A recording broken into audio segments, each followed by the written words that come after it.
Olá, seja muito bem-vinda, muito bem-vindo ao canal Trilhas da Luz. Eu sou Elô Compasso, que é quem está lendo o livro Cartas de Cristo para vocês. Hoje nós vamos começar a carta 7.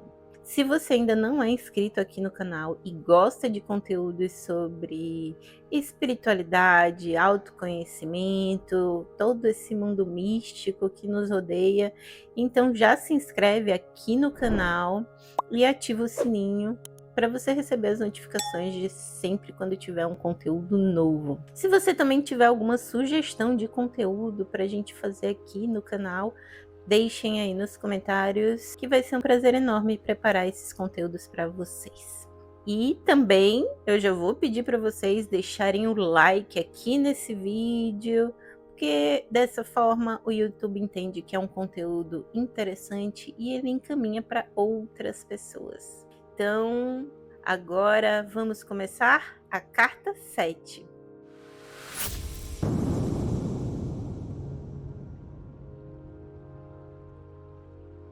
Introdução à carta 7. Canal. 2 pontos. Há um acontecimento estranho, milagroso, ligado a esta carta. Quando estava terminada, foi dito claramente ao canal que fora usada a parábola de Mateus 13, versículo 3, como parágrafo inicial. Pouco tempo depois veio ao canal, de maneira muito forte, a impressão de que anexara um parágrafo na página 2, marcada com 2 asteriscos. A carta 7 foi impressa e, ao conferir as páginas, ficou surpresa, pasma, ao descobrir que a metade da primeira página havia sido ocupada com as palavras "Eu sou a vida, a verdade e o caminho", isso maiúsculo. Essas palavras não haviam sido digitadas no computador. Parecia ser uma nota de rodapé, entre aspas. Porém, a nota, entre aspas, somente poderia ter sido escrita usando as instruções precisas e específicas do WordPerfect, entre aspas, para criar uma nota de rodapé, entre aspas. E o que é mais interessante, normalmente se atribui somente 2 linhas a esse tipo de notas. Meia página não seria uma nota de rodapé, entre aspas. Ainda sob o impacto do acontecimento, o canal procurou em cada arquivo do computador para ver se alguma vez havia sido usada a tal nota de rodapé, entre aspas, e esquecido. Porém, não encontrou nada. Então, chamou um técnico de informática, mostrou o texto no computador e a página impressa, mas ele também não pôde explicar como aquilo poderia ter acontecido. Até agora, ninguém foi capaz de explicar. Para aqueles que não sabem, a afirmação "Eu sou vida, a verdade e o caminho", tudo maiúsculo, foi feita por Jesus Cristo, tudo maiúsculo, ao descrever a si mesmo durante a sua missão na Palestina. Isso já havia sido citado e explicado por Cristo na 10ª página da carta 7. Porém, ele havia usado as palavras em outra ordem. Quando você ler os parágrafos marcados com 2 asteriscos na 2ª página, em conjunto com a nota de rodapé, tudo maiúsculo entre aspas, da primeira página, eles, sem dúvida, ganharão novo sentido para você, pois estão obviamente relacionados. A redação do parágrafo assinalado com 2 asteriscos foi energicamente ditada e digitada no computador e, em algum momento, imediatamente depois, a nota de rodapé, entre aspas, na primeira página foi adicionada. Outro mistério: como foi que essa nota de rodapé não foi observada ao se fazer a digitação? O canal vive só. Ninguém mais poderia ter tido acesso ao computador. O canal considera essa intervenção e contravenção dos procedimentos do WordPerfect como a assinatura pessoal do próprio Cristo, tudo maiúsculo, algo que ele poderia ter feito quando estava na Terra. Aí agora tem uma separação com um raminho. Novamente, sou eu, tudo maiúsculo, o Cristo, tudo maiúsculo, quem vem até vocês por meio desta carta, tudo maiúsculo, para quem queira e possa receber as minhas palavras. A seguinte parábola aplica-se tanto à sua era moderna como aos tempos dos judeus, há 2001 anos. Eu recomendo essa verdade para você que lê essas cartas. Um semeador saiu a semear. Ao semear, algumas sementes caíram ao longo do caminho e vieram os pássaros e as comeram. Outras caíram em um terreno rochoso, onde não havia muita terra. Elas imediatamente brotaram, mas quando veio o sol, como o solo não tinha profundidade, queimaram e secaram. Outras caíram entre os espinhos, e esses cresceram e as sufocaram. Outras caíram em boa terra e produziram grãos. Alguns deram uma centena, outras 60 e outras 30 por um. Aquele que tem ouvidos para ouvir, que ouça. Escute então o significado da parábola do semeador. E aí aparece essa nota bem grande de rodapé na segunda página, né? Eu sou a vida, a verdade e o caminho. Com vida, verdade e caminho, tudo maiúsculo. Quando alguém ouve a mensagem a respeito do reino e não o compreende, o malvado, entre parênteses, o individualista, arranca o que foi semeado em seu coração. Isso é o que foi semeado no caminho. Quanto ao que se semeou em terreno rochoso, trata-se daquele que ouve a mensagem e imediatamente a recebe com alegria. Ainda que não tenha raiz em si mesmo, ele persiste por algum tempo, mas quando vem alguma atribulação ou perseguição por causa da mensagem, imediatamente ele cai. Aquilo que foi semeado entre os espinhos refere-se àquele que escuta a mensagem, mas os afazeres, as riquezas e os prazeres do mundo sufocam a mensagem e ele permanece infrutífero. A semente que foi semeada em boa terra refere-se àquele que escuta e recebe a mensagem e a compreende. Esse frutifica e produz, em um caso, 100, em outro 60 e em outro 30 vezes mais. Mateus 13, versículo 3. Agora a parte com os 2 asterísticos. Meu propósito ao compartilhar com você esse conhecimento da verdade do ser nessas cartas é o de torná-lo capaz de crescer em sabedoria e amor espiritual e produzir os frutos e as bênçãos de tal sabedoria e amor em cada momento de sua consciência em evolução. Eu espero que você seja abundantemente alegre.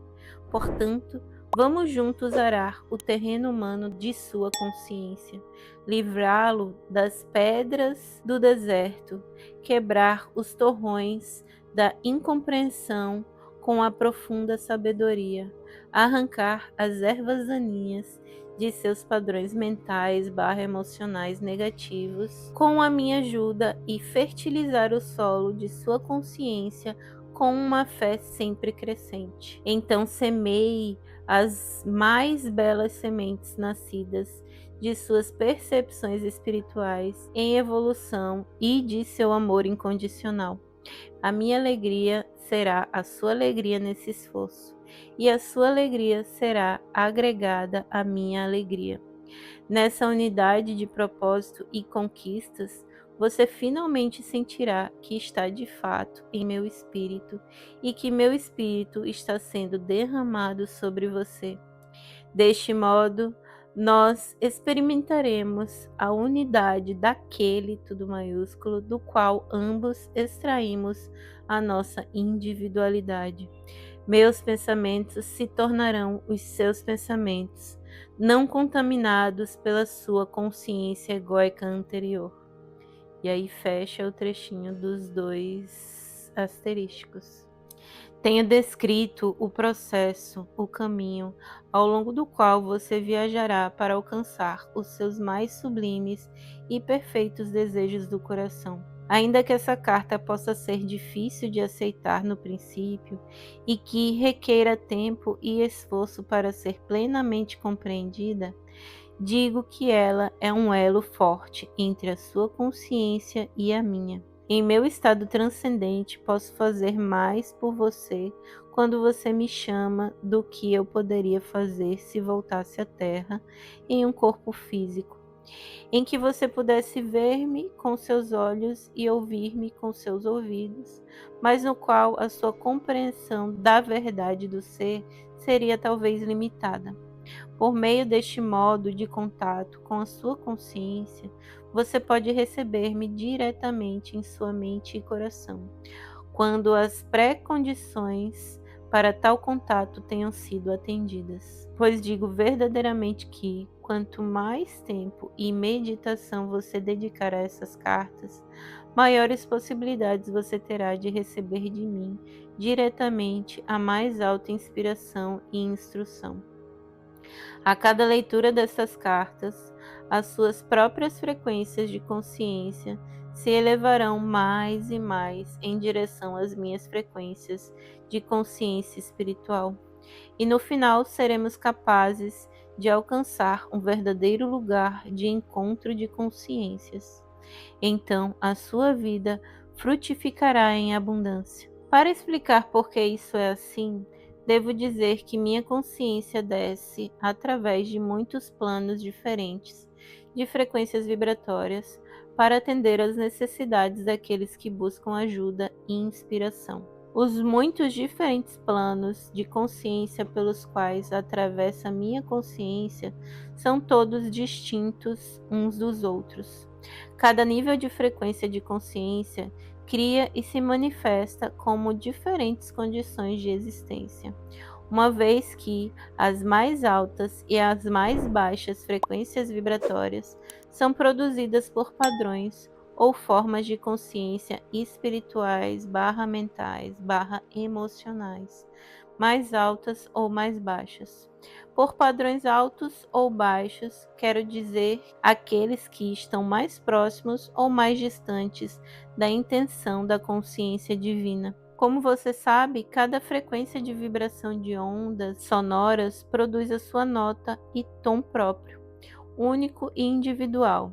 Da mesma maneira, as formas habituais de pensamento mentais emocionais produzem as suas próprias frequências vibratórias na consciência e essas, por sua vez, produzem as condições externas nas quais a consciência reside. Quanto mais altas forem as frequências vibratórias de consciência, mais bonita, harmoniosa, alegre e realizada é a vida daquele que reside nessas frequências.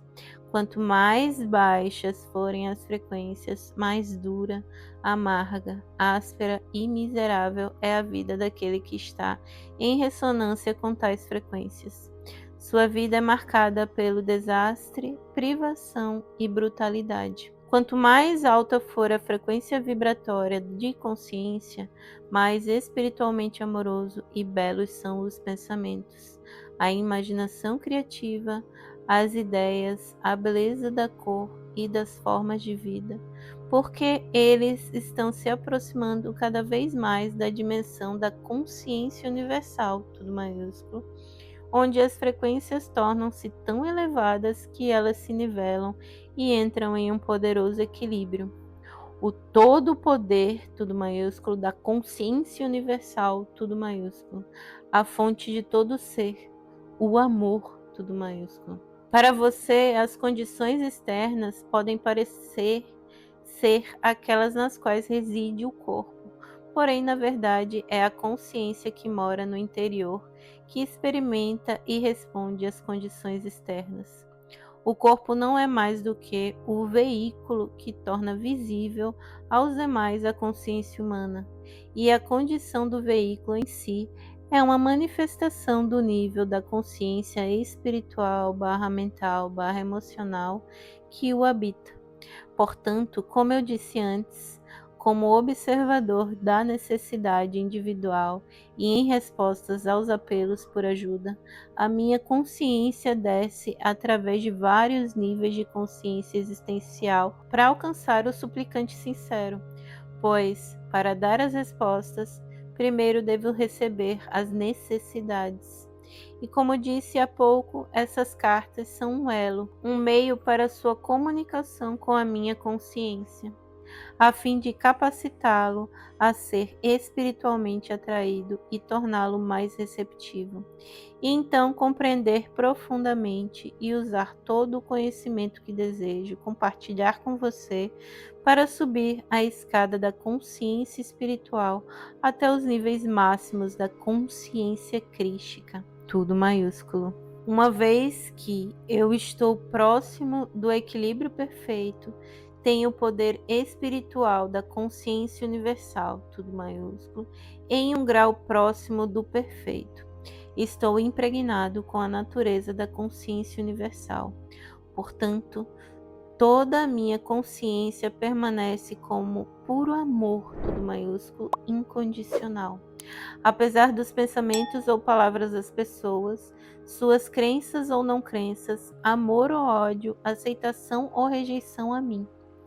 Isso nunca enfraquece ou muda. Minhas atitudes são consistentemente aquelas do puro amor, cuidado e compaixão, tudo maiúsculo, as quais experimento como um profundo anseio de elevar, curar e fazer prosperar. Portanto, é perfeitamente possível para algumas pessoas, se suficientemente sensíveis às frequências vibratórias da consciência, tornarem-se conscientes de minha presença, ou do amor, ou de uma força vital extra, quando estejam em um estado de anseio consciente, buscando, rezando para conhecer-me melhor ou para evoluir espiritualmente. Enquanto falo das frequências inferiores de consciência que causam problemas na Terra, tenha em mente a minha total aceitação compassiva delas, pois não são mais do que uma manifestação dos sofrimentos e lutas dolorosas das pessoas enquanto tentam encontrar o seu caminho em direção à luz, tudo maiúsculo, de sua fonte do ser, tudo maiúsculo. Venho até vocês, não para condenar, mas para elevá-los e fortalecê-los. Eu vou parando por aqui. Essa carta já começou assim, mexendo, né, em alguns pontos, mostrando a presença crística e com essa formatação diferente, que não foi nem o canal, nem outras pessoas que fizeram. Interessante, né? Isso que aconteceu no processo dessa carta. Então, eu desejo a todos ótimas reflexões. Aguardo vocês na segunda parte da carta 7. Um beijo grande. Eu sou um outro você.